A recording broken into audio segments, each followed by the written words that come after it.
त्या पंढरीतल्या आईला जर श्रद्धेने हाक मारली तर ती विठाई धावून येते. पण त्या विठाईच्या भक्तामध्ये पावर वेगळी पाहिजे, शक्ती वेगळी पाहिजे, ताकद वेगळी पाहिजे. त्या विठाईला हाक मारण्यासाठी आगळं वेगळं एक नाविन्य पाहिजे.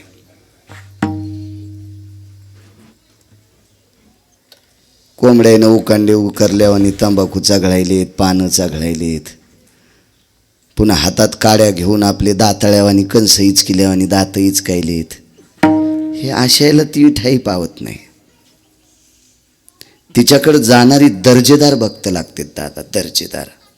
असे कुंटलन लोळायले तिकडं तिकडं नदीला, त्याला विचारती का ती? अद्याप नाही. विठाईकडे जाण्यासाठी गळ्यात तुळशीची कंठी असली पाहिजे.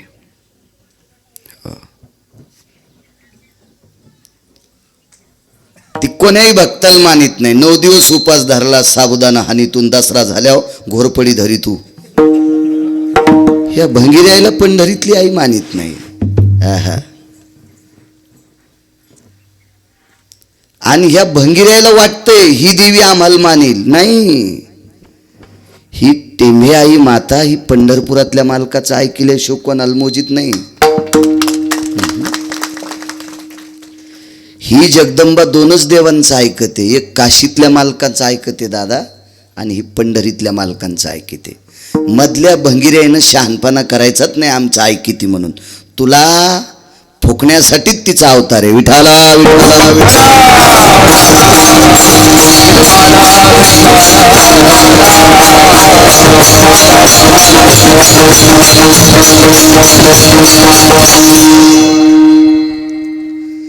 हात मारल्याच्या नंतर धावत येते, कव घालती. कव या शब्दाचा अर्थ मिठी आहे.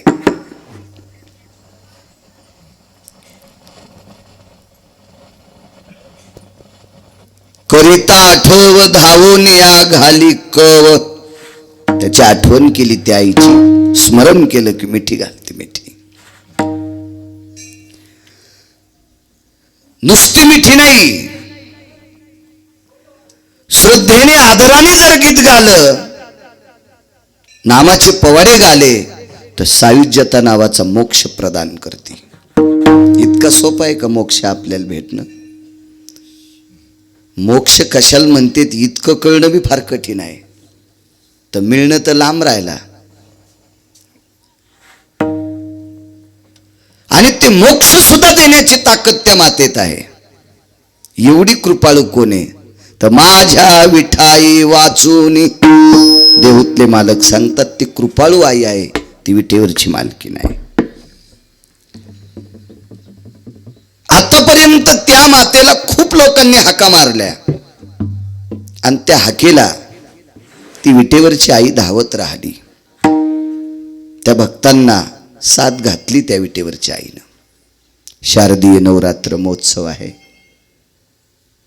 मा जगदंबेचा उत्सव आहे. ह्या नवरात्री आहेत दादा. नवरात्रीचं पुराणामध्ये फार मोठं आगळं वेगळं नाविन्य आहे. पण हल्लीच्या भडव्यांनी या नवरात्रीचं वेगळं रूपांतर केले. यांना कोण्या नरकात टाकावा यमाला सुद्धा कळणार नाही. विठाला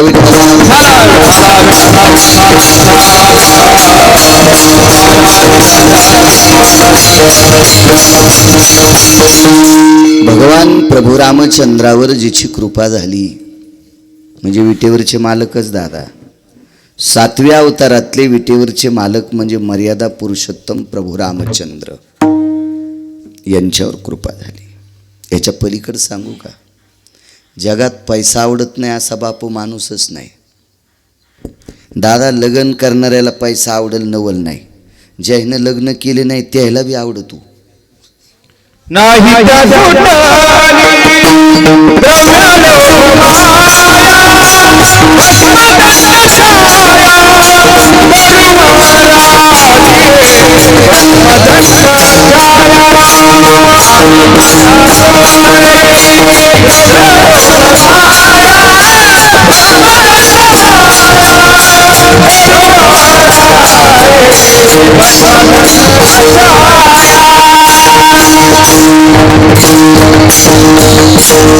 एकाच ह्याच्यात उतार घ्यायचा. दादा द्रव्याचा मोह सुटलाच नाही. आईसा कोणी दावा हे जया नावडे, कन्या पुत्र घोडे दाराधन. पैसा आवडत नाही असा माणूसच नाही. ज्याला भेटत नाही का तेच कितीत. एक आणि दुसरी गोष्ट सांगतो, ज्याला दुसऱ्याचं खपत नाही ते एकीच कितीत. मला सांगायचं याच्याकरता, पैशावर याच्याकरता बोलतोय. पैशाची मालकीन लक्ष्मी आहे आणि पैशाच्या मालकिनीला लक्ष्मी मातेला सुद्धा जगदंबेची कृपा झाली 7व्या अवतारात. एवढी मोठी ताकद जगदंबा मातेत आहे. पण त्या जगदंबेकडे जात असताना तुम्ही कसे जायला पाहिजे हा महत्वाचा मुद्दा पाहिजे.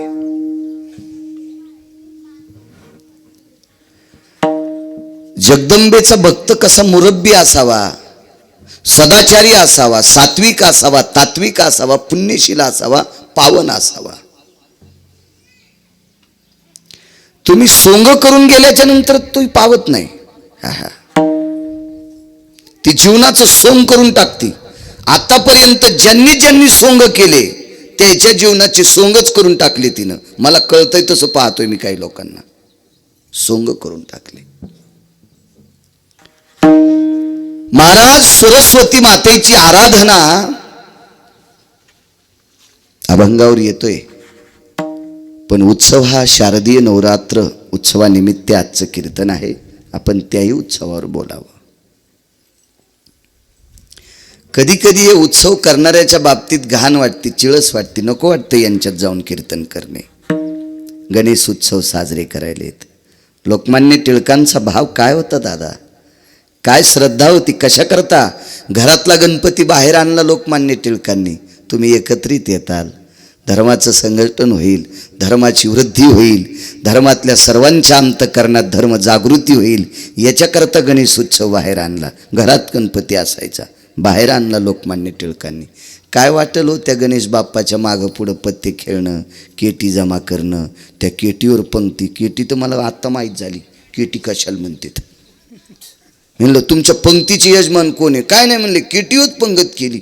म्हणलं केटी काय? काय नाही म्हणले, हे सगळे पत्ते खेळतात, त्याच्यात उरलेलं काय आमकं आमकं आणि त्याच्यावर आम्ही पंगत केली. अरे महाराज बी जळण म्हणलं ही पंगत खाल्ल्यावर. गिरगावकर उभा जळण उभा. ही पत्त्यावरली पंगत आहे, ही जुगावरावरली पंगत आहे. शोकांतिक आहे दादा. हे वाक्य सांगत असताना मुसलमानाच्या पुढे सुद्धा लाज वाटावी आपल्याला, लाज. इतकी शोकांतिका, इतका गणपती खाली आणला लोकांनी. नवरात्रीच्या बाबतीत काय, गाणे कुठले लावावा महाराज, कॅसेट कुठली लावा जगदंबेच्या पुढं, याची काही मर्यादा आहे की नाही? याला कोणी आळा घालायचा आहे? याला जबाबदार तुम्ही येत, लक्षात घ्या. आणि एक कान उघडून ऐका, समोरच्या वाहनावाल्यानं चूक होऊ द्या बापू, किंवा आपण ज्या वाहनात बसलो दादा त्या ड्रायव्हर कोण चूक होऊ द्या, पण दोन्हीतले मरतेत. मग त्याच्यातले चांगलेही मरतेत आणि खराब सुद्धा मरतेत.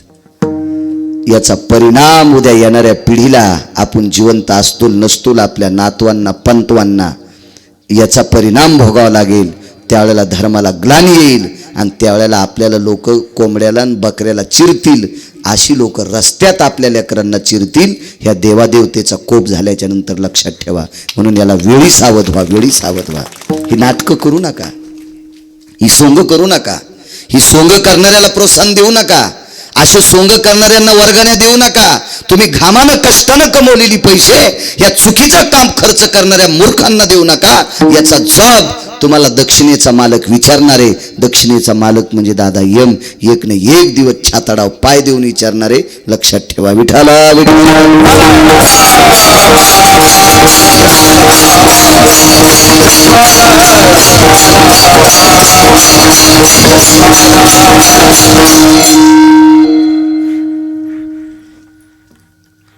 राजा जनकाकडे एक ब्रह्मवेत्ता आहेत. त्या ब्रह्मवेत्त्याचं नाव आहे याज्ञवल्क्य. सीताई साहेबांनी प्रणाम केला. गुरुदेव, काय ग, एवढ्या 56 देशाचे राजे मला माळ घालण्यासाठी आलेत, पण याच्यातलं मला एकही आवडत नाही. मला एकच आवडतो, ज्याच्याकडं राजपोशाख नाही. ती व्यक्ती मर्यादा पुरुषोत्तम प्रभू रामचंद्र होते. मला ते आवडतात. या जगदंबेची ताकद किती आहे, पॉवर किती आहे, अधिकार किती आहे. महाराज, काय शक्ती आहे, काय अधिकार आहे माझ्या जगदंबेचा, हे तुम्हाला सांगतोय. आणि याज्ञवल्क्यांचा भाव हा फार विवेक संपन्न लोक होती ना दादा. त्यांनी विचार केला, या सभेत 1 नंबरचं धनुष्य उचलणारा रावण आहे. तुला जरी राम आवडत असतील, पण रामाचा नंबर पलीकडे आहे आणि 1 नंबरच्या खुर्चीवर रावण बसलेला आहे. तो धनुष्य उचलील आणि मग मात्र रावणाला माळ तुला घालावी लागेल. सीतेचे डोळे भरून आले. कोण सीता? जिला लक्ष्मी म्हणतात, लक्ष्मी, ती सीता. या लक्ष्मीसाठी जगातला प्रत्येक व्यक्ती बेजार आहे. कोण बेजार नाही? जो जो व्यवहार करतो तो बेजार. दुधात किती पाणी टाकावा याचाही मेळ नाही. सहज आठवल्या 1-2 कॅनी दिसल्या होत्या म्हणून म्हटलो, त्याच्यावरच आपण कशाला बॉम्ब टाकायचा. कुठला व्यवसाय कसा करावा, काय करावा, पेड्यात किती आलू मिसळावा, खव्यामध्ये आलू शिजून किती मिसळावा, हे कशासाठी आहे? पैशासाठी. म्हणजे लक्ष्मीसाठी. खूप बेजार, खूप बेजार. आमच्या एका मित्रानं कापसात मीठ टाकलं. मीठ पांढरा असते ना, आणि कापूस पांढरा दादा. कापसात मीठ टाकलं. तुम्हाला राग येईन म्हणून माझा मित्र म्हणतोय. इतका नालायक मित्राला मी कसा मित्र भेटेन? तुमचे नाव सांगतोय. कशासाठी दादा हे सगळं? पैशासाठी. आणि ह्या पैशाची मालकीनी लक्ष्मी. त्या लक्ष्मीचे डोळे भरून आले आणि गुरुवर्य याज्ञवल्क्याचे ब्रह्मवेत्त्याचं दर्शन घेतलं. पूज्य श्री महाराज, मला फक्त रामचंद्र पती पाहिजे. लग्न 3 दिवस लांबवलं. हे रामायणात पाहायचं नाही बरं, दुसऱ्या पुराणात पाहायचं. मग हे रामायण सांगणारे म्हणते, असं काही रामायणात लिहिलंच नाही. तो तिथरोकच तोंड पुरत ना. तू बाकीचं वाचणं, मग कळलं आहे का नाही. बाकीचं वाचणं. लग्न लांबवलं. 3 दिवसाचा विधी. ह्या 3 दिवसाच्या विधीमध्ये काय विधी सांगितला? लक्ष्मीला सरस्वतीची आराधना करायला लावली. आणि सरस्वतीच्या आराधनेनं ब्रह्मकन्या प्रसन्न झाल्या. आणि सरस्वतीने विचारलं, माता लक्ष्मी, काय काम आहे तुमचं? लक्ष्मीनं मला हाक मारावी, असं माझ्याकडे काय काम आहे आईसाहेब तुमचं? लक्ष्मीनं सरस्वतीला पण म्हणावं, आईसाहेब माझं एक काम आहे, मला रामचंद्र पती पाहिजे. गुरुवर्य याज्ञवल्क्यांनी सरस्वती मातेला सांगितलं, माते, हे ज्ञान सरस्वती माते, ज्याच्या जिभेवर बसली, ज्याच्या जिभेवर सरस्वती बसली, त्या व्यक्तीला विश्वातला नालायक माणूस सुद्धा खांद्या घेऊन नाचतो. नालायक सुद्धा. चांगला नाचेल काही नवल नाही दादा, नालायक सुद्धा सरस्वती जिभेवर बसल्याच्या नंतर. अशी परमपावन वाणीची देवता मा सरस्वती इथं धनुष्य उचलायचा स्वयंवरातला नियम आहे. एकच विनंती करतो, सीतेला तुमची कृपा हो द्या आणि सर्व चंडिका, 3.5 कोटी चंडिका, सगळे शक्तिपीठ एकत्रित या आणि सीतेला मदत करा. काय विचारायचं तिला विचारा. आईसाहेबांना सांगितलं, सरस्वती माते, रावण धनुष्य उचलत असताना उचलू नये, ही इच्छा आहे. काही हरकत नाही म्हणले. सरस्वती मातेनं सर्व चंडिकेला आमंत्रित केलं, पूर्ण पीठांना आमंत्रित केलं. आता सरस्वतीचं कोण ऐकणार नाही? कोण ऐकत नाही सरस्वतीचं? कोण ऐकत नाही? लक्ष्मीपुत्र जर सरस्वतीचं नाही ऐकलं लक्ष्मीपुत्रानं तर त्याचे दात पडूस तर हाणतात लोक. अब्जानं पैसे असू द्या दादा, अब्जानं पैसे, आणि सरस्वतीचं ना ऐकणं म्हणजे नीट न बोलणं. हाणतात का नाही बापू त्याला? सरस्वतीचं ना ऐकणं म्हणजे ह्या वाणीनं नीट न बोलणं. त्याच्याकडे किती पैसे असू द्या त्याचे दात पडूस तर हाणणार. सरस्वतीचं कोण ऐकणार नाही. संपूर्ण पीठा, या पूर्ण पीठांना आमंत्रित केलं आणि सांगितलं रावण धनुष्य उचलीत असताना या धनुष्यावर बसा. सर्व जगदंबा आरूढ झाल्या म्हणून रावणाला धनुष्य उचललं नाही. रावणाला धनुष्य उचलत नव्हतं असं म्हणणं मूर्खपण आहे, पण उचललं नाही हे आहे. आणि धनुष्याला, रावणाला धनुष्य उचलत नव्हतं हे मूर्खपण आहे. कारण रावणानं एकटं धनुष्य नाही, धनुष्य भगवान शिवजीच्या खांद्याला असायचं. भगवान शिवजी नंदीवर बसायचे आणि तो नंदी कैलासावर थांबायचा. कैलास, नंदी, धनुष्य आणि शंकर रावणाने एकदाच हालिलत. इतका रावण शक्तिशाली होता, एवढा रावण शक्तिशाली. उचलत होतं धनुष्य, पण जगदंबेची अवकृपा झाली. कोणावर? रावणावर. किती रावण श्रीमंत, त्याची एक चौकट टिकल्यावर 13-12 खासदार होता येते. मला नाही वाटत भारतातला एक बी माणूस रावणाच्या विरोधात जर खासदार लढीन कांबळे साहेब, एक तर मतदान नाही पडायचं रावणाच्या विरोधात. एक मतदान नाही पडायचं, एक. अशा 7 कोटी चौकटी होत्या, 7 कोटी. या जगदंबा मातेची अवकृपा झाल्याच्या नंतर इतका श्रीमंत दुपारी 2:18 आपटू आणला दादा. तर आपलं 10 आणि 20 क्विंटल सोयाबीनवाल्यानं कशाला येड्यावानी करायचं? खिशात शिशीन चालला जगदंबेच्या पाया पडायला. हा, रुमण्यान हानीन तुल जगदंबा, लाल होस तर हानीन. तिच्याकडं राक्षस आहेत पायापाशी ठुलेल तिनं. ह्या अशी बॉडीगार्ड आहेत तिचे बॉडीगार्ड तुमच्या मायासारखे थोडेच आहेत, असे गोरे गोमटेन धोत्रावाले. तिचे राक्षस असे इतकाले दातन तेन उगे अशी पुढत बसलेली असती. वरखंडेच काढी ती वरखंडेच. हो, तुम्ही बी लय नका हसू. तुम्ही बी शिस्तीत जगदंबेचं दर्शन घेत जा. नवरात्रात भेंडरं खाईन. या शेळी आहे का जगदंबा? काही सांगत यात. जगदंबेला भेंडरं चलत येत म्हणले. एक बाई भेटली, महाराज भगरीची दशमीन भेंडराची भाजी करते. मी म्हणलं बाई भगर ठीक आहे वा, पण भेंडर नाही, देवीला चलत येत. मेंढी आहे का म्हणलं देवी? काही मनानच काय सांगत्याल, काही मेळ नाही बापा यांचा. चला, रावण खाली पडला. महाराज, रावण ज्या वेळेला खाली पडतो त्यावेळी ती एकही राजाची इच्छा नाही आता धनुष्य उचलायची. प्रभू रामचंद्र ज्या महाराजांसोबत आलते त्या महाराजांचं नाव रामायणात आहे. त्या महाराजांना प्रणाम केला. गुरुवर्य, मला इथपर्यंत आणलंय, पण मी कोण्याही मुलीसोबत लग्न करणार नाही. मला फक्त लक्ष्मी पाहिजे. आणि त्या गुरुवर्यांनी सांगितलं, लक्ष्मी ही सीता आहे, तुम्हाला प्राप्त पाहिजे असेल तर धनुष्य उचलून मोडावंच लागतंय. रावणाला धनुष्य उचललं नाही, जगदंबेची अवकृपा झाली इथपर्यंत ठीक आहे, पण प्रभू रामचंद्राला धनुष्य उचलणं गरजेचं आहे ना दादा. उचललं पाहिजे ना. त्याला नाही उचललं तो बाद झाला, पण तुम्हाला उचलल्याशिवाय लक्ष्मी कशी प्राप्त होईल? भगवान प्रभू रामचंद्राने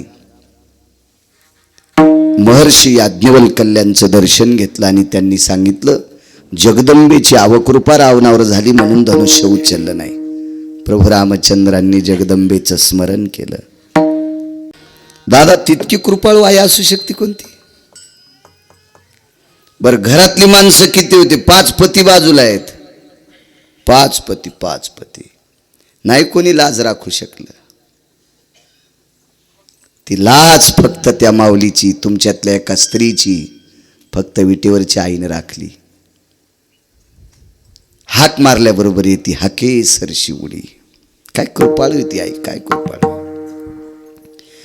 या विश्वात अशा कितीतरी साधू सज्जन वृंदांनी, सद्भक्तांनी, वैष्णवांनी हाका मारल्या, आणि त्या हाकेला विटेवरची आई धावत आली. एकाच्याही शुद्ध वैष्णवाच्या हाकेचा अनादर विटेवरच्या मालकिनीने केला नाही. एवढी विटेवरची आई एवढी कृपाळू आहे. विटेवरच्या मालकाला जगदंबेच्या रूपकात पैठणच्या मालकांनी काय काय करावं, किती वर अशी हृदयाला पाझर फुटतील अशी अभंग जगदंबेची केली. आळंदीतल्या मालकांनी, ज्ञानोबारायांनी, तुकोबारायांनी, नाथबाबांनी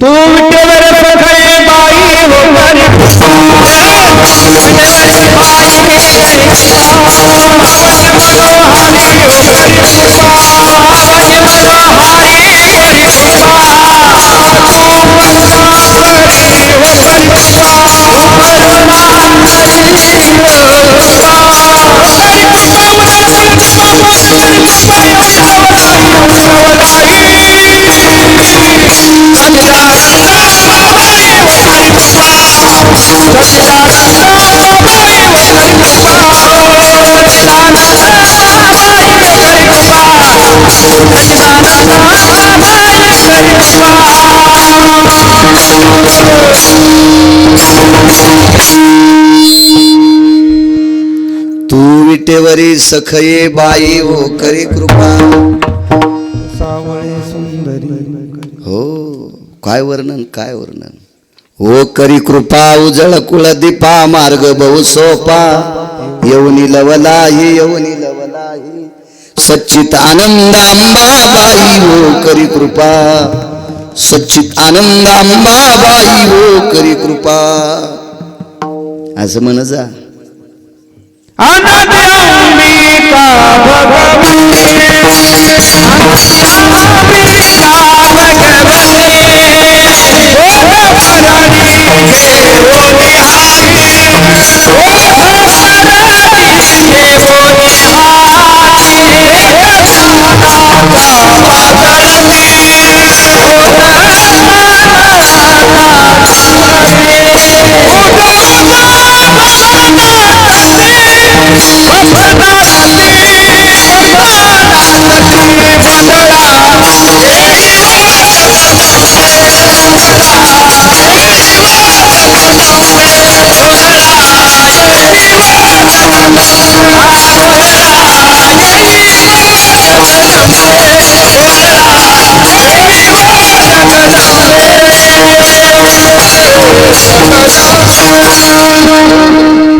असं म्हणत जा.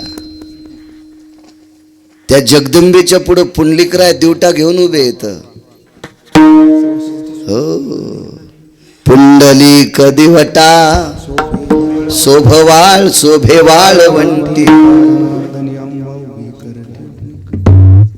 एका जनार्दनी आंबा उभी कर ठेवणी कटियू. उदू बोला अंबाबाई माऊलीचा ओ. काय ताकद महाराज, काय प्रसन्न अभंग केले. हे आवडत नाहीत हो बापा.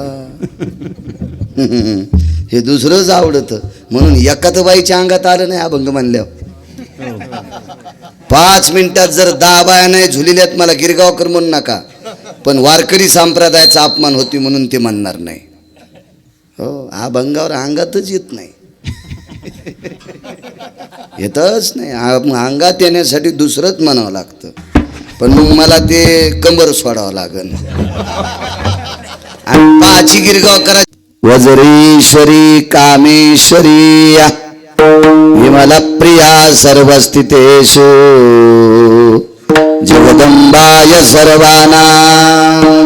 ही सगळी नावं आहेत. कामेश्वरी, वज्रेश्वरी, प्रियेश्वरी, सगळे अशी पूर्ण. हंसवाहिनी, मयूरवाहिनी वगैरे वगैरे भरपूर अशी नावं. आवाहन केलं देवीला.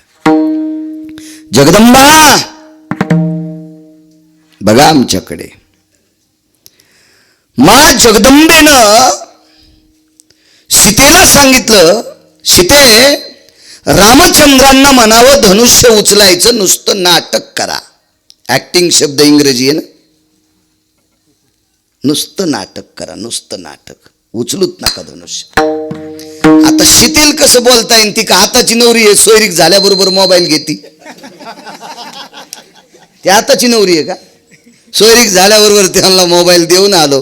हो, तवरक तू या दुखत्या नासातीनं चट दाबून घेतल्यात.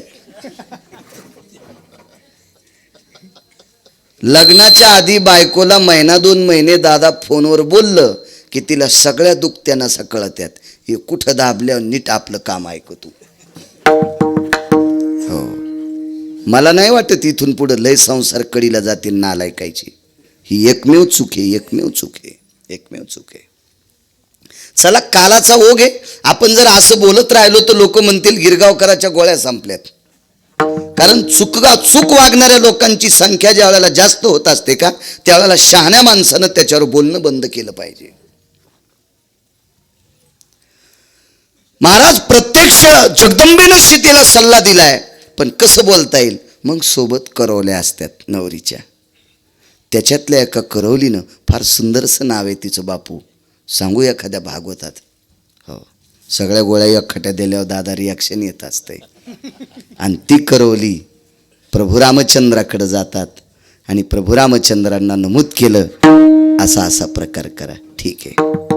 आणि प्रभू रामचंद्रांनी नुसतं वाकले, धनुष्याला नुसता स्पर्श केला. स्पर्श, उचललंच नाही धनुष्य. धनुष्य जगदंबेनं उचललं. रावणाला धनुष्य उचललं नाही, अवकृपा. प्रभू रामचंद्राला धनुष्य उचलू दिलं नाही, स्वतः उचललं, कृपा. लक्ष्मीवर मुळता कृपा झाली उत्तरेश्वर बापू, मुळता. आणि जगाचा पाप लक्ष्मीला पती प्राप्त झाला. मा जगदंबेची कृपा आहे. पण सीताई साहेबाचं आचरण, रामप्रभूंचा अधिकार, काय मर्यादा असेल, काय सीताई साहेबांचा अधिकार असेल. अहो, मालकाला वनवास होता, मालकाला वनवास असताना सीताई साहेबाला वनवास नव्हता. तरी 14 वर्ष दगड उशाला आणि गवत पाठीला घेतलं. हा, इकडं तर नवऱ्यानं चूक केल्याच्या नंतर बाई म्हणेन त्याला काय चिरायचं तर चिरा, मला काय ते सांगू नका. कसा अधिकार होईल दादा प्राप्त? म्हणून एवढा दर्जा सीताई साहेबांचा आपल्या मालकाविषयी होता, श्रद्धा होती आपल्या पतीविषयी. ही प्रत्येक अवतारात तितक्या पात्रतेची योग्यता होती. आणि म्हणून जगदंबेची कृपा झाली आणि विश्वाचा मालक आणि विश्वाची मालकीनी एकत्रित आणली. रावणाच्या तडाख्यातून, रावण सामान्य नाही, ज्यानं 33 कोटी देवता बंदिस्त केल्या. दादा, एक ग्रह जर प्रतिकूल झाला तर लग्नात विघ्न येते. एक ग्रह प्रतिकूल झाला तर आमच्या लोकांकडे यावं लागतं जप बांधायला. ग्रहाति कोपाम यति सर्वाम राविक्युतु शुक्रा यस्सर्वास्तितुं बृहस्पतिर्भवो वाचा शनि सर्वस्थिता रिष्टो भयस्थिता निर्वाल्य सर्वस्थितेषु. मग आमच्याकडे यावं लागतं जप बांधा. गुरु अनिष्ट आहे, 12वा गुरु आहे, 4था गुरु आहे, 8वा गुरु आहे. शनी आमका आमका प्रकोप आहे, राहूचं असं झालं, चंद्रबळ कमी आहे, ताराबळ कमी आहे. मग ते करावं लागतं एक एक एक एक एक एक ग्रह. तर रावणाला 9ची 9 ग्रह नुसते प्रसन्न नव्हते, यानं पायाखाली दाबले होते. रावणानं 9ला 9 ग्रह पायाखाली दाबले होते आणि ग्रहाच्या पाठीवर पाय देऊन रावण सिंहासनावर जात होता. काय ग्रहाची मायवेली दुसऱ्याला मदत करायची, रावण म्हणील ते पर्व काळ. महाराज, पंढरपुरातला मालक ज्यांच्या पोटी जन्माला येणार,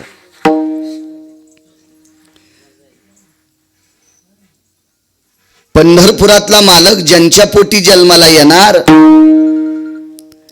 देवाच्या पित्याच्या लग्नात विघ्न रावणानं आणलं. दशरथ राजा हे पंढरपुरातल्या मालकाचे वडील आहेत, बिभीषण बुवा. कौशल्या माता आई आहे. मग देवाच्या आईच्या आणि वडिलाच्या लग्नात विघ्न रावण आणू शकतोय. ताकद काय असेल महाराज रावणाची? बुडिली नाव, समुद्रात बुडिली नाव फोडून गिडून चक टाकली, कितीतरी वराड मेलं. पण प्रारब्ध गोड दशरथ राजाचं एकच फाळी सापडली. ती मिलिंग नावाच्या माशाची कृपा झाली आणि त्या बेटावरती फाळी आणि ती पेटी घेऊन तिथपर्यंत पोहोचले. इतका रावण तुष्टवादी होता. याच्या पलीकडे सांगू, रावणानं स्वतःकडे नवग्रहाची आकर्षितपणा केला, ताब्यात पायाखाली ठेवून, नुसते मुठीत नाही, नुसते खिशात नाही, नुसते अंतकरणात नाही, पायाखाली 33 कोटी देवतावर वर्चस्व केलं. इतका मोठा शक्तिशाली रावण. आणि याच्या कचाट्यातून सीता प्रभू रामचंद्राला देणं ही जगदंबेची कृपा झाली. एवढी मोठी कृपा. अशा परमपावन जगदंबा मातेचा शारदीय नवरात्र महोत्सव आहे. या उत्सवामध्ये मा जगदंबेची, जगदंबा टेंभे आई, प्रत्येक क्षेत्रात वेगवेगळं ज्या त्या ठिकाणाला नाव जगदंबेला दिलेलं आहे. ती काही आख्यायिका असेल, त्या आख्यायिकानुसार इथल्या अधिष्ठानाला टेंभे आई असं नामोल्लेख आहे. माता माहूरचं स्थान आहे. तेलाचं स्थान म्हटलं की तुळजापूरचं असतं, आणि शेंद्राचं स्थान म्हटलं की माहूरचं असतं. कुलस्वामिनी मातोश्री माहूरचं अधिष्ठान आहे. अशा परमपावन मातेची कृपा या परिसरातल्या सर्व पंचक्रोशीतल्या जनतेवर व्हावी. तो शेतकरी राजा असेल, तो व्यापार क्षेत्रातला असेल, तो नोकरी क्षेत्रातला असेल, तो वैद्यकीय क्षेत्रातला असेल, तो राजकीय क्षेत्रातला असेल, आध्यात्मिक क्षेत्रातला असेल, या पंचक्रोशीवर जगदंबेची कृपा व्हावी अशी जगदंबा मातेच्या चरणी प्रार्थना करतो. हा नवरात्री, शारदीय नवरात्री महोत्सवाच्या निमित्ताने एक आगळा वेगळा संकल्प, वारकरी संप्रदायाचा दंडक सांभाळून ज्ञानोबाराय तुकोबारायला गोड वासेल, माझ्या शांतीब्रह्म एकनाथ महाराजांना गोड वाटेल, नामदेवरायांना गोड वाटेल, असा अनुषंग लक्षात घेऊन आदरणीय माननीय श्री बालमजी कांबळे, माननीय श्री गणपती बोडखे सर, बावी टेंभ्याई देवस्थान या सद्भक्तांनी कीर्तनाचं आयोजन केलं. मला आमंत्रित केलं याबद्दल नाही बरं दादा, कोणाचं कीर्तन ठेवू द्या, त्याचा काही विषय नाही, पण अशी कार्यक्रम व्हावे, उपक्रम देवीच्या पुढं व्हावी. ज्या उपक्रमामध्ये लोकांना काहीच घेता येणार नाही असे उपक्रम जर तुम्ही पैसे खर्चून करत असाल तर तुम्ही श्रद्धेनं घामानं कमवलेला पैसा विस्त्यात टाकला असं होईल. म्हणून आदरणीय बालमजी कांबळे असतील, गणपतीजी बोडखे सर असतील, हा उपक्रम राबवला. आदरणीय वारकरी संप्रदायातलं फार मोठं एक पीठ आहे. अशा पीठावर अधिष्ठित असणारे आदरणीय गुरुवर्य धर्मराज दादा,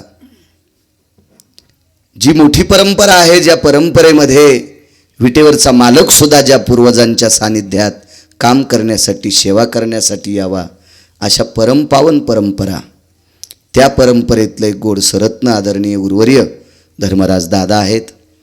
दादांच्या वतीने संपर्क होत गेला आणि माझ्यासारख्या सर्वसामान्य व्यक्तीला माता जगदंबेचं दर्शन होतंय. एक पवित्र रम्य परिसर आहे. आपली संस्थानं, आपली देवस्थानं किती मोठी करायचीत, किती रम्य करायचीत, किती पावन करायचीत, ही परिसरातल्या लोकांच्या हातात असते. मी लघुशंकेला ज्या वेळेला त्या बांधकामाच्या बाजूला गेलो तर मला 100-200 शिष्या दिसल्यात. मला आणा नका आणू मला काय असं वाटत नाही. तुम्हाला 30 गाव पठ्ठ्याल 36 गाव कांबळे साहेब, मला एक हौद भरून दिलाय पंढरपुरातल्या मालकानं, आणि तुट्टी रिकामी केली तरी ते रिकामा होत नाही, वरून पुन्हा त्याच्यात पाण्याचा पाईप आहे. म्हणून लोकांना आनंद वाटावा असं कीर्तन मुळीच करणार नाही. पंढरपुरातल्या मालकाला आनंद वाटावा असं कीर्तन नकोय. मला दाखवा मस्जिदीत हा प्रकार, दाखवा एखाद्या धर्माच्या ठिकाणी असा प्रकार. अरे एखादी म्हातारी बघता आली, एखादा म्हातारा बघता आला आणि तो लघुशंकेला गेला, त्याच्या पायात जर तो काच घुसला तर 50-50 हजार लाख रुपये लावले तरी ते दुरुस्त होणार नाहीत त्यांचे पाय. ह्या चुका तुम्ही का करता? हिम्मत येते एखाद्या मुसलमानाची येऊन दारू प्यायला? नाही, ही तुमच्यातल्याच कोण्यातरी हिंदूने केलेला नालायकपणा आहे. हे थांबवा, तर आपली धर्मस्थळं मोठी होतील, तर आपली धर्म आपला उंच जाईल, तर आपण मोठ्या स्वाभिमानानं छाती उचलून समाजात फिरत राहू. नका चुका करू. तुमच्या बोटाला हात लावून प्रणाम करतो, तुमच्या चप्पलला हात लावून प्रणाम करतोय. ह्या चुका नकोय. वेळी थांबवा. आपल्याला काय धिंगामस्ती करायची ते आपल्या घरात करा, पण तीर्थस्थळा ठिकाणी महाराज हे फार जाज्वल्य स्थळ आहे, फार जाज्वल्य स्थळ. या स्थळाचा विचार करू नका. आपल्या आकलन शक्तीच्या पलीकडचं स्थळ आहे, आपल्या बुद्धीच्या पलीकडचं टोक जगदंबा आहे. तिला इतकं सामान्य समजू नका. माझ्या लहानपणी एक म्हातारी म्हणायची, देवी वल्ल्या झाडाला आग लाईत असते. दादा शिकलेली लोक नव्हती, पण विद्वत्ता मात्र लोकांची अशी भयानक होती. सामान्य समजू नका यांना. तुम्हाला सांगू का, बाकीचे ठोके आवाज निघतू आणि जराशी आग होती. हिनं ठोका दिल्यावर आवाज निघत नाही आणि आग मरुस तर राहत नाही. आवाज तर येतच नाही, मरुस तर आग झाल्याशिवाय राहत नाही. म्हणून काय आग जाळेपणा करायचा ना, तो बाहेर करायचा इथं नाही. आनंद वाटला. कीर्तनानं शारदीय नवरात्र महोत्सव साजरा करता. कांबळे साहेब तुम्हाला सुद्धा, बोडके सर तुम्हाला कोटी कोटी धन्यवाद. आदरणीय दादा वेळात वेळ काढून एवढा मोठा संस्थांचा व्याप सोडून एका कार्यक्रमासाठी इथपर्यंत माझ्या अगोदर अर्ध्या तासानं निविशन बुवा दादा हजर राहिले. दादा त्या परमपावन परंपरेला, सर्व साधू पुरुषांना, मी सामनगावला खूप कीर्तने केली, दादा त्या पवित्र मातीला प्रणाम करतो, तुम्हाला प्रणाम करतो आणि माझ्या अभंगावर येतो. उपस्थित दोन्ही मृदंगाचार्य आहेत, याही बाजूची गुणीजन मंडळी आहेत, उत्तरेश्वर बापूसुद्धा आहेत. दादांनी संपर्क करायला लावला विभीषण महाराजाला, महाराजही हजर आहेत. साऊंड सिस्टीमवाल्यांना धन्यवाद आहे. गरजा महाराष्ट्र यूट्यूब चॅनलवालेसुद्धा आहेत, त्यांनाही धन्यवाद. उपस्थित पंचक्रोशीतील, बावीतील, आधी करून या ज्या पंचक्रोशीतली तुम्ही श्रोते जनार्दन, असं वाटत होतं कामाचा दिवस आहे, सोयाबीनची काढणी चालू आहे. शेतकरी राजाची परेशानी आहे दादा. पाऊस इतका पडत राहिला, इतका पडत राहिला आणि आता इतकं ऊन पडलं की शेंगा उभ्या राहिल्या की ते आपण मग त्या तडतड फुटायला. म्हणून बेजार आहेत शेतकरी राजा. माझ्या शेतकरी राजावर माता जगदंबेची कृपा हो. ठीक आहे, काम करत असताना कीर्तनाला आले नाही त्याबद्दल मी सन्मानानं सांगेल, तो शेतकरी राजा गोड आहे. कारण काम सोडून कीर्तन ऐकायचं नाही, मी या मताचा माणूस आहे.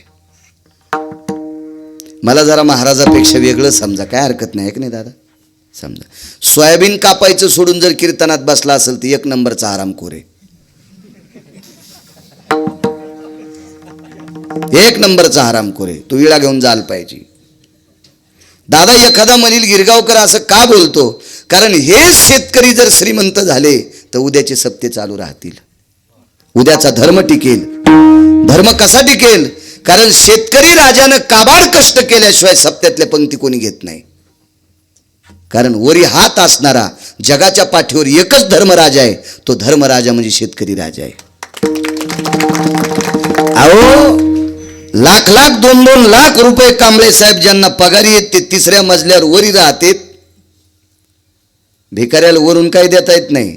आणि जरी एखादा आडमुठ भिकारी वरी गेला त्याची बायको म्हणती आम्हाला सुतक आहे. या शारदीय नवरात्र महोत्सवामध्ये एखादा शुद्ध अंतकरणी, वाक्य नीट ऐका, एखादा शुद्ध अंतकरणी गोंधळी जर गेला तर आपल्या कणगीमध्ये पोत्यामध्ये पसाक खाऊन त्याला पसाकशी ज्वारी देणारी शेतकऱ्याचीच बाई आहे, शेतकऱ्याची बाई आहे. नोकरीवाल्याला 1.5 लाख पगार असेल पण ती म्हणते आम्ही परवालाच 30 किलोचा कट्टा आणलाय.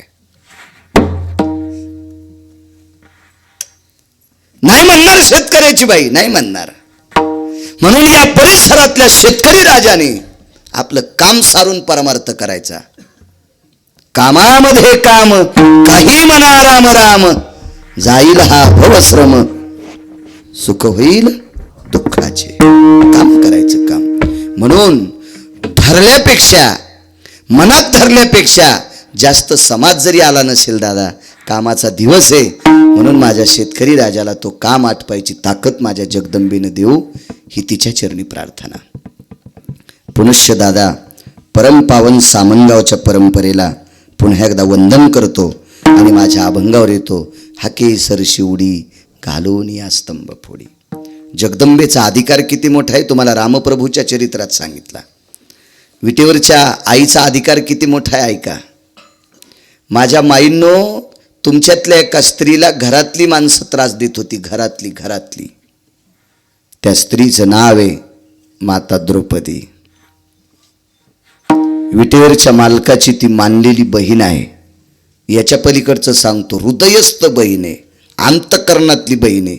तिला घरातल्या नालायक लोकांनी त्रास दिला. तिला भर सभेत उघडं करायचं ठरवलं महाराज, भर सभेत आणि उघडं करायचं ठरविलं नाही. दुःशासनासारख्या नालायक व्यक्तीला आमंत्रित करून तिच्या पदराला हात घातला आणि हात घालत असताना तिनं पंढरीतल्या आईला हाक मारली.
देवा,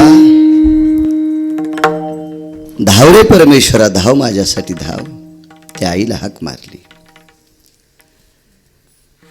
संकट कोणतं होतं उत्तरेश्वर बापू? आपलं शरीर सज्जन माणसानं पाहू नये. दादा, हे संकट द्रौपदीवर आहे.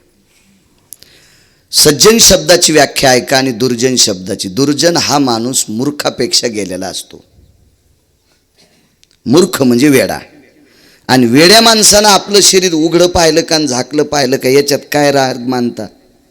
फक्त सज्जनानं आपलं शरीर पाहू नये. लाज कोणासाठी असते माहिती आहे का? सज्जनासाठी. बिनलाजेसाठी असती का? आणि कौरव बिनलाजे होती ना दादा. मग बिनलाजेनं आपल्याला उघडं पाहिलं का झाकलं पाहिलं काही विषय नाही. फक्त सज्जनानं पाहू नये. त्याच्यात पितामह भीष्माचार्य, द्रोणाचार्य, कृपाचार्य अशी काही लोक होती. या लोकांना माझं हे पवित्र शरीर दिसून त्यांच्या अंतःकरणातली बांधून टाकलेली वासना जागी होऊ नये, हे ज्ञाती द्रुपदीचं लक्षण होतं. तुम्हाला एक सांगू का? परपुरुषाचा काम उचंबळण्याची ताकद स्त्रीत आहे. म्हणून तिनं शरीराचा सर्व भाग झाकून घेतला पाहिजे. हे तिचं इति कर्तव्य आहे. जी स्त्री आपल्या शरीराचं प्रदर्शन, जास्त शरीर वस्त्र कमी घालणे आणि जास्तीत जास्त शरीराचा भाग उघडा ठेवणे, हे परपुरुषाच्या अंतःकरणातल्या कामाला पेटवण्याची शक्ती आहे. म्हणून भारतीय संस्कृतीमध्ये वेदाची, शास्त्राची, पुराणाची आणि ऋषीमुनींची परंपरा आहे. या देशातल्या दोन गोष्टी सर्व झाकलेल्या असावा. पैसा कोटीनं जरी असला तर डायरीच्या पुढून ठेवायचा नाही. डायरीच्या पुढून पैसे ठेवणारे भिकारी नसतात, भिकार चोट असतात. डायरीच्या पुढून पैसे ठेवणारे भिकार चोट असतात. भिकार चोट. पैसे झाकलेले असावं सर. आणि या माझ्या पवित्र देशाची माऊली सर्वांग कपडे घातलेली असावा. सर्वांग कपडे घातलेली असावं. सर्वांग.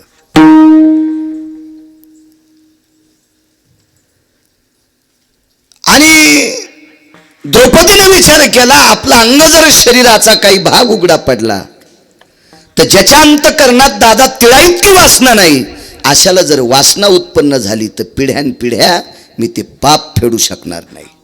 म्हणून देवा, माझ्या शरीराच्या विडंबनेपेक्षा या सभेतल्या तात्विक लोकांचा काम जागा होऊ नये आणि त्यांच्या पुण्याचा क्षय होऊ नये याच्याकरता मला झाक रे, याच्याकरता झाक मला काय देऊ नकोस.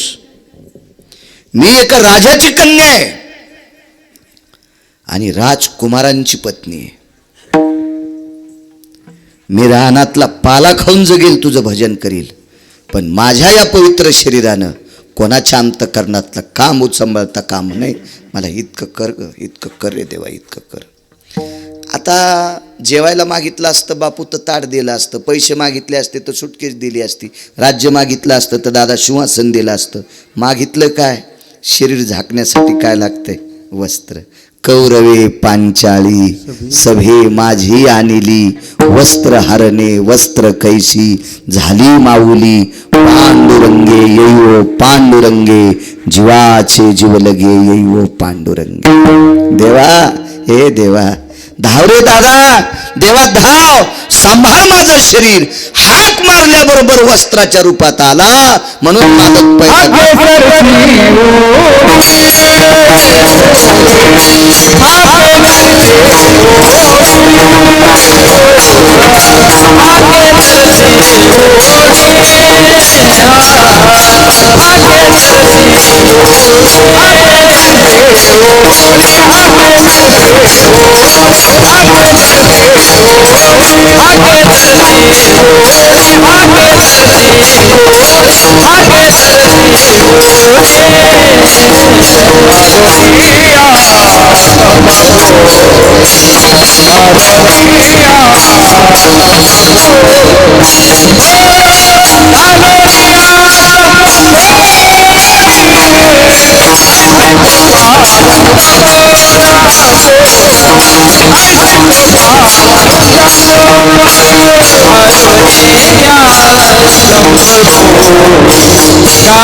स्तंभ फोडी.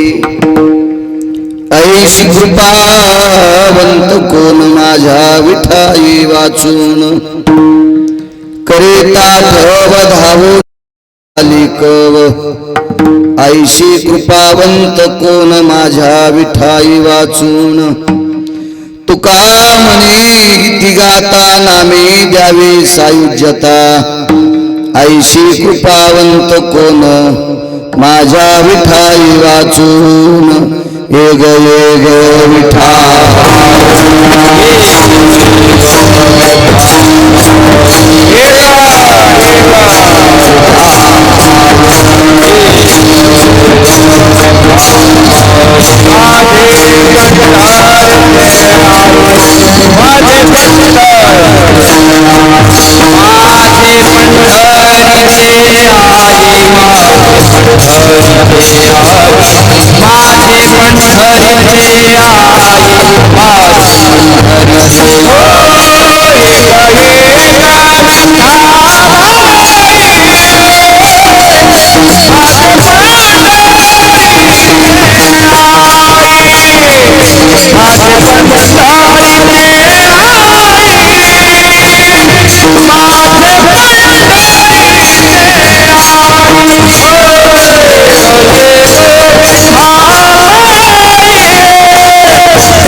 विठ्ठला राजया पांडुरंगा, नमो रुक्मिणी माऊली ज्ञान गंगा, नमो पुंडलिका, नमो चंद्रभागा, नमस्कार माझा रुक्मिणी पांडुरंगा, पांडुरंगा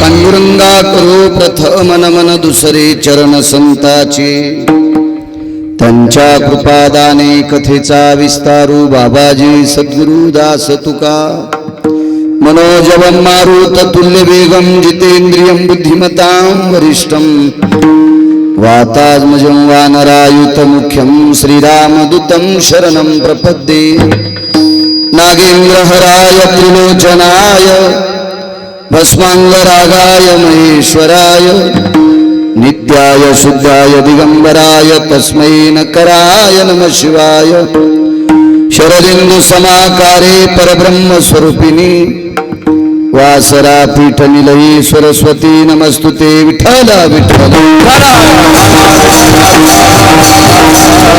वैवाशित पावना ती भासती पंचानन समाना, तया श्रोत्याची आचरणी जाना साष्टांग नमन करीतसु, वाद्यभूषित पावन ती प्रत्यक्षामरेंद्रा समान, तयाची आचरणी जान साष्टांग नमन करीतसु, आता गान गंधर्व देवता कोकिळ कंठस्वर आराका, जी कीर्तनी वैवाशित लोका तयाची आचरणी नमन गा, मज दिसत असो परम विख्यातू, जो जान ब्रह्मयाचा सुतो, नारद जान नाम तितिक्षु तयाची आचरणी नमन गा, जेने धर्म जितविलाची बळी, तो संभाजी जान नवाळी, कावतरला जयाची आकुळी, तया छत्रपतीची आचरण कमळी, साष्टांग नमन करीत असो विठ्ठल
अभिनव वाग्विलासिनी, जे चातुर्यार्थ कला कामिनी, ते श्री शारदा विश्वमोहिनी, नमिली मिया नदी दिव गोदा तटीचा विलासी, सदा प्रिय जो सज्जना वैष्णवासी, जया वर्णिता प्रेमात्यंत चित्ता, नमस्कार माझा श्री गुरु एकनाथा, सर्व मंगल मांगले शिवे सर्वार्थ साधिके शरण्ये त्र्यंबके गौरी नारायणी नमस्तुते त्वादी माया जगदंबा भवानी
सरशिवडी घालून या स्तंभ फोडी ऐशी कृपावंत कोण माझ्या विठाई वाचून असा तसा प्रस्तुत प्राप्त प्रसंग निवडलेला अभंग विश्वमान्य विश्वभूषण विश्वाधिकार विश्वप्रिय चिन्मयी स्वरूप असणारी अधिकार संपन्न साधू श्रीमंत श्री जगद्गुरु तुकोबराय यांचा प्राप्त प्रसंगी निवडलेला अभंग विठाला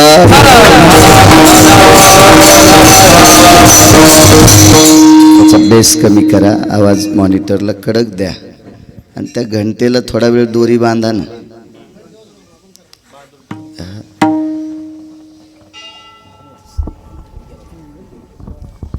किती सत्य हो द्या अजून डोके सुधारणारच नाहीत लोकांचे, काही नाही.